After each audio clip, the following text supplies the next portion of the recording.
Footage of the Porsche right before it crashed looks like something straight out of an action film. You can see a white car zipping through 112th Avenue Southeast in Bellevue.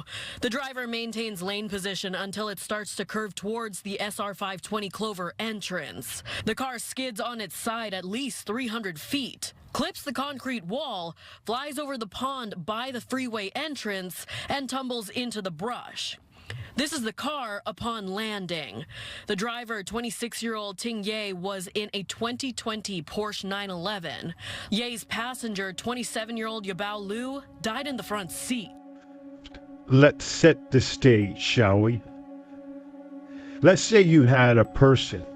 They decide to get drunk, drive their Porsche over 100 miles an hour with their friend in it, kills their friend from a crash, decides to flee by calling another so-called friend to help them commit a crime by fleeing to another country. They killed one friend and made the other friend now an accessory to a homicide. How would you say that person would look? Who would they look like? Would they look like this person? Well, your initial gut action will say yes. But let's say they look like this person.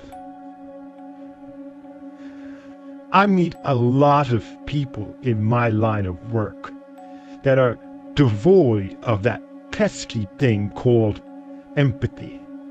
But this woman, she's like the egg from Berserk that gave birth to something beautifully horrid.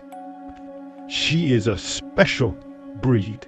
The driver responsible didn't leave the scene, but she has since fled the country. Thank you for joining us for the news at 4. I'm Hannah Kim. I'm Brian Jackson. Fox 13's Nikki Torres breaks down the footage and just how the suspect was able to elude police. Nikki? Well, this crash happened more than a month ago now, but you can still see the skid marks on the roadways here. There on the corner, there are flowers rested for the man who died. The woman who is responsible is right now believed to be on a different continent. But the speed limit there's 35 miles an hour. Police say they believe Ye was driving almost 100 miles per hour. When paramedics got Ye out of the car, crews smelled alcohol on her. They then took her to Harborview Medical Center for treatment. Our expectation, as we were told from the hospital, was that she would be there for several days, and that's why we didn't have an officer there with her. Bellevue police went back a few days later to talk to Ye, but she declined. And officers worked with the King County Prosecutor's Office to file a warrant for her arrest. While that was in process, she left Harborview Hospital and contacted an acquaintance who drove her to Vancouver, Canada, and then she unfortunately caught a flight to China. This is an all too common scenario. The situation may not be life or death in the immediate term, but it is about entitlement, demanding that their lives are better than the rest. This is a case of not Beauty and the Beast, but Beast within the beauty.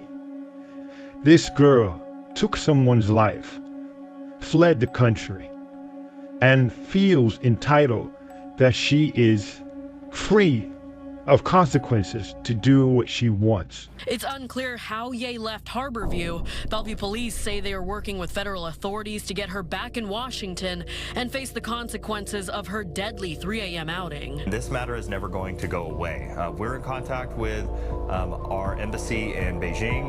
We're looking at other alternatives for prosecution.